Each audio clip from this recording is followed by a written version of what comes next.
Boa tarde, amigos. Aqui vos fala Matheus Tiburcio, do canal Psiquiatron.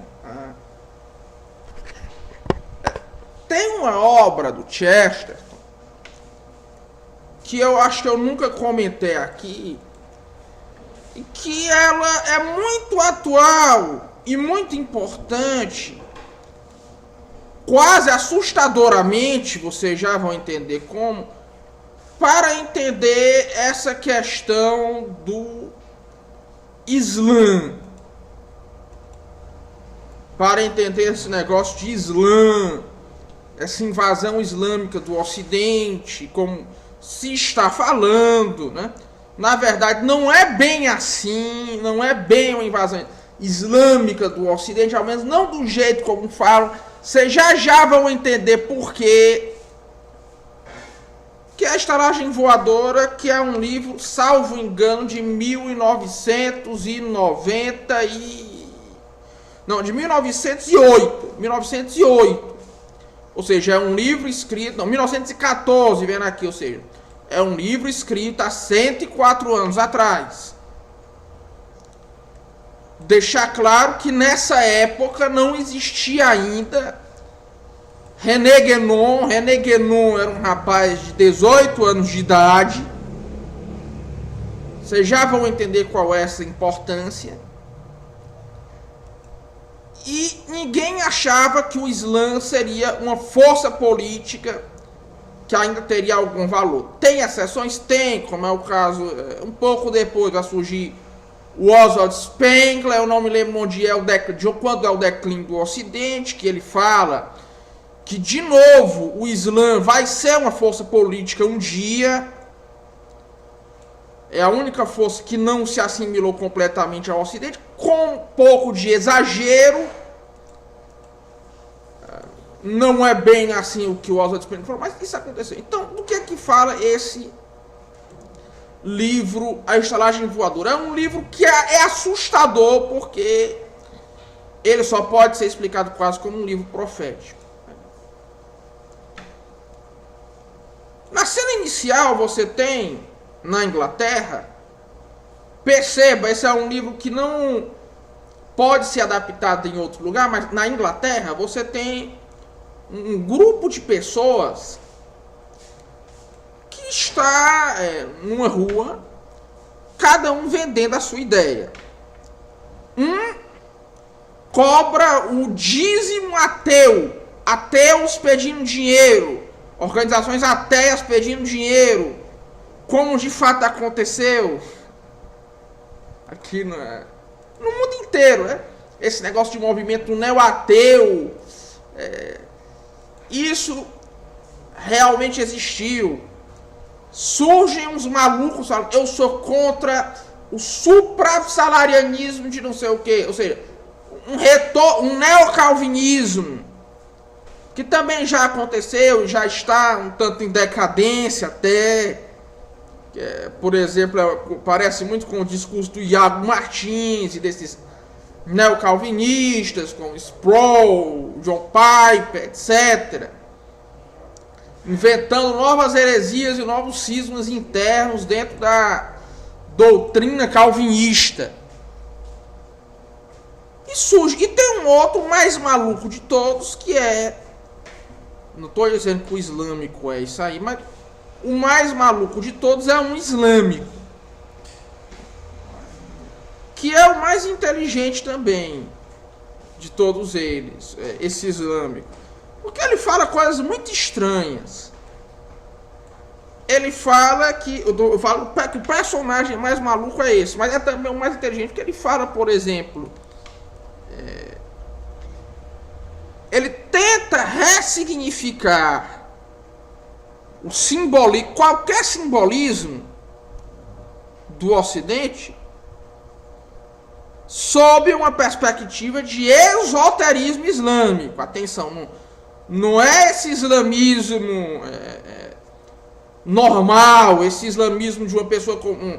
É do esoterismo islâmico, do sufismo, desse tipo de coisa aí. Que, de fato, é o que aconteceu. Por exemplo, ele tenta reinterpretar frases de Shakespeare, segundo o Islã. Que é exatamente o que o Martin Lings tentou fazer. O Martin Lings, que é o sheik do príncipe Charles. Atenção, o príncipe Charles é membro de uma tarica. Lá ele é iniciado e segue as ordens de um sheik islâmico. Então, o islâmico é muito mais inteligente que os demais. E ele dá explicações assim, tanto engraçadas. Por exemplo, Peru, em inglês é Turkey. Não, quando vocês vão comer no Natal, vocês não comem England na ceia de Natal, vocês comem Turkey, que é o país do servo do profeta. Nessa época você tinha isso, ele não foi profético, a instituição do califado islâmico, que era o sultão do Império Otomano. E esse cidadão, ele começa muito rapidamente a fazer sucesso nos altos círculos aristocráticos, inclusive na igreja anglicana. Ele começa a ter uma alta repercussão. Esse movimento anti-álcool, um movimento que começa a dar simpósios contra o álcool, porque o islamismo, todo mundo aqui sabe que proíbe o álcool, aí o povo lá desses grupos anti-álcool vai elogiar. Ele começa a dar essas palestras sobre simbolismos islâmicos em grupos, em entidades acadêmicas, entidades filosóficas. E o povo de lá acha bom, começa a acontecer tudo isso aí. E com o tempo, para agradá-lo, começam a querer, esses intelectuais, esses burocratas, começam a querer criar leis que, de uma maneira ou de outra, tentam agradar o islamismo. Que é o que aconteceu principalmente na Inglaterra. Você tem já essas cortes aí da Sharia e tudo. Mas isso não acontece. Mas o que é que está realmente acontecendo aí? O perigo são os islâmicos, o islâmico comum, que ele vai lá trabalhar na Inglaterra, trabalhar na França, trabalhar não sei aonde, é claro que não.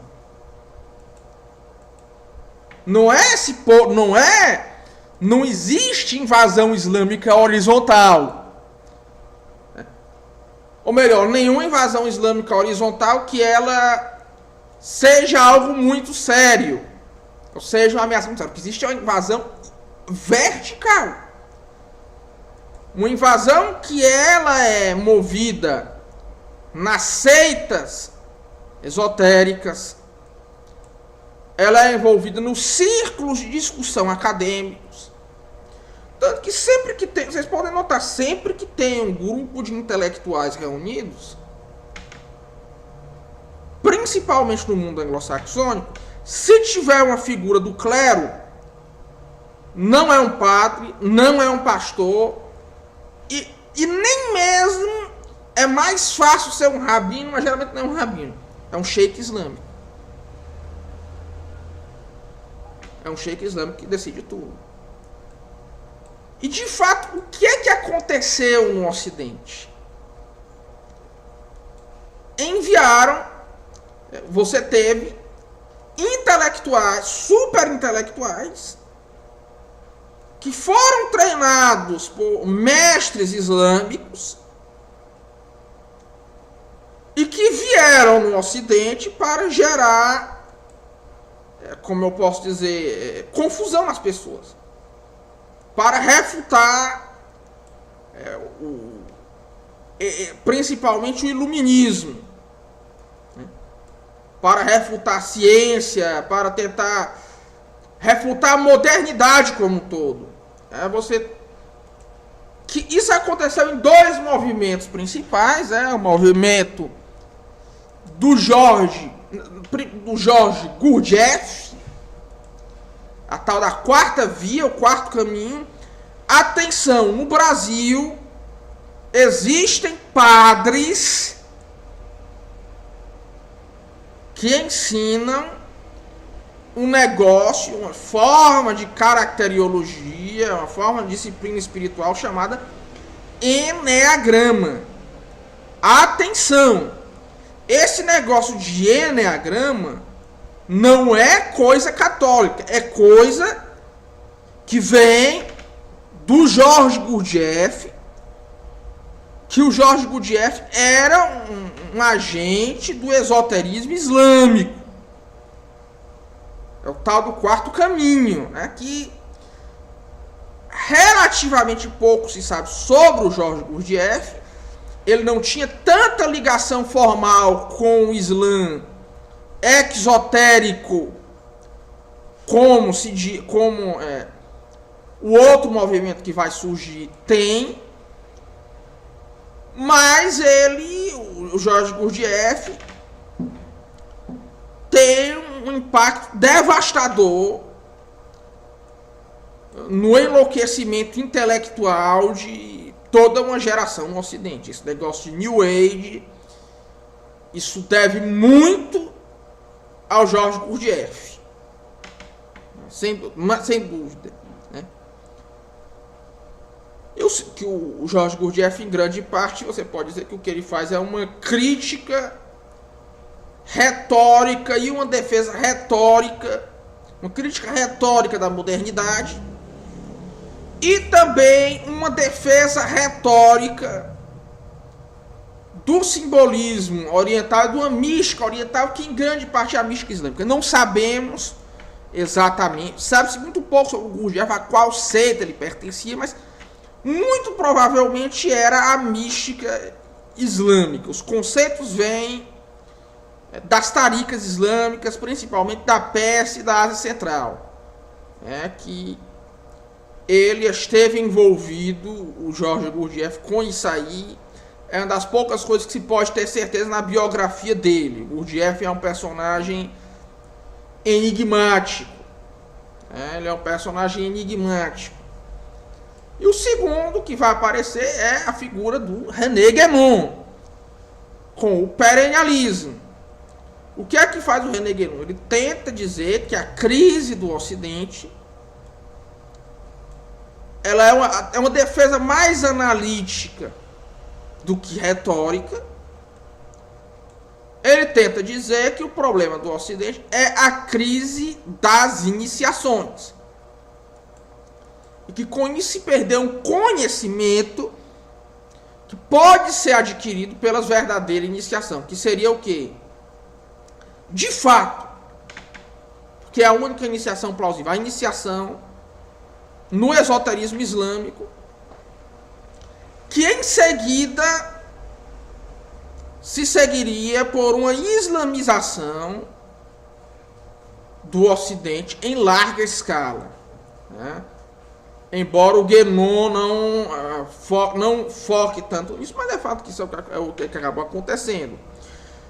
E só houve, os únicos países em que houve, atenção, isso é uma coisa importantíssima, os únicos países em que houve uma islamização exterior da sociedade, imigração islâmica em massa, não sei o que, os únicos países em que se deixou isso acontecer foram os países em que teve uma intelectualidade que aderiu em larga escala ao Islã.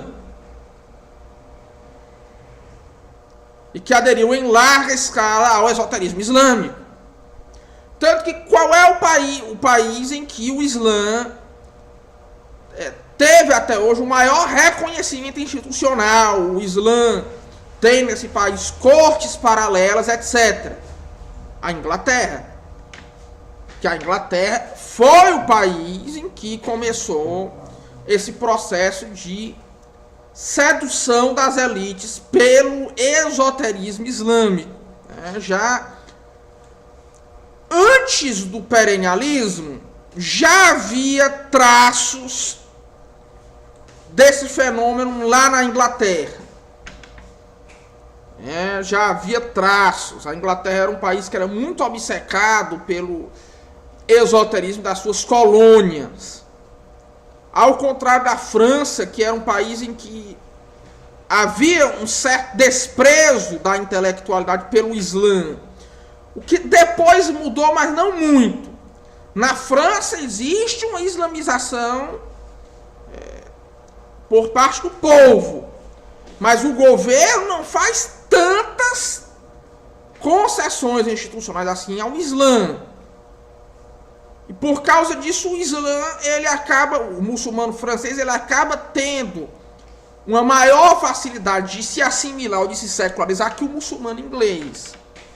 Porque o muçulmano inglês, que o Islã exotérico, é uma religião que depende muito da figura da comunidade legal. Que é uma coisa que na França eles ainda não conseguiram criar.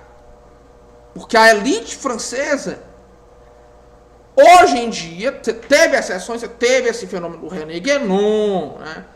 Teve esses setores mais antigos do perennialismo, mas no geral existe um certo descontentamento com o Islã na elite francesa, que é uma coisa que até um tanto patética.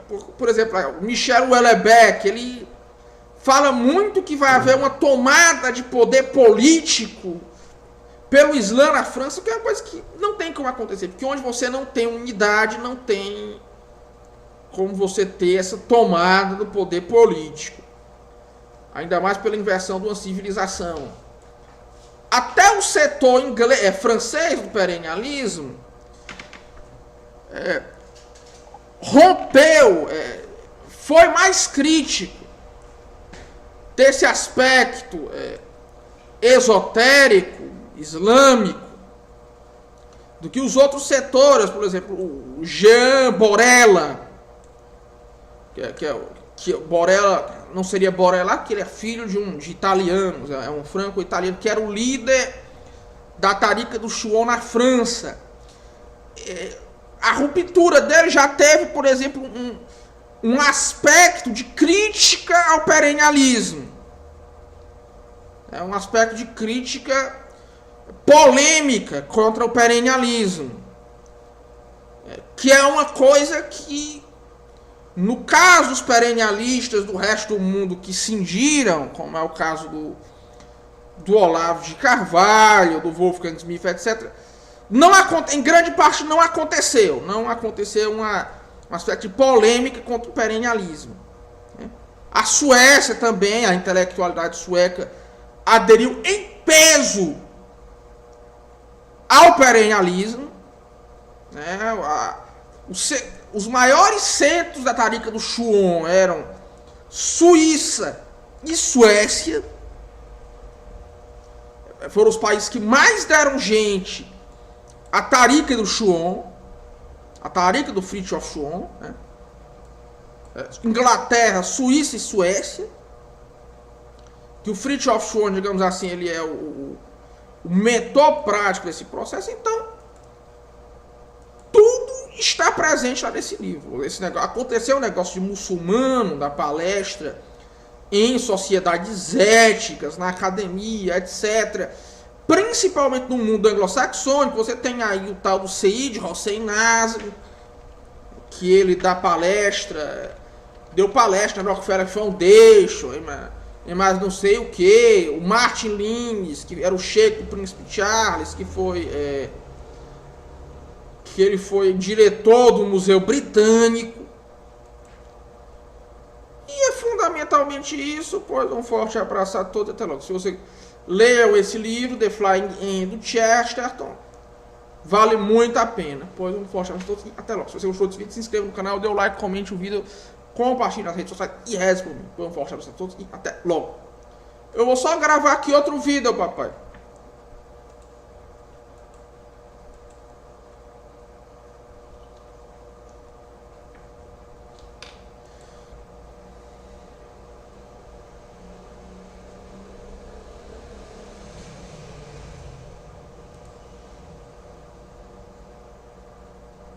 esqueci de desligar.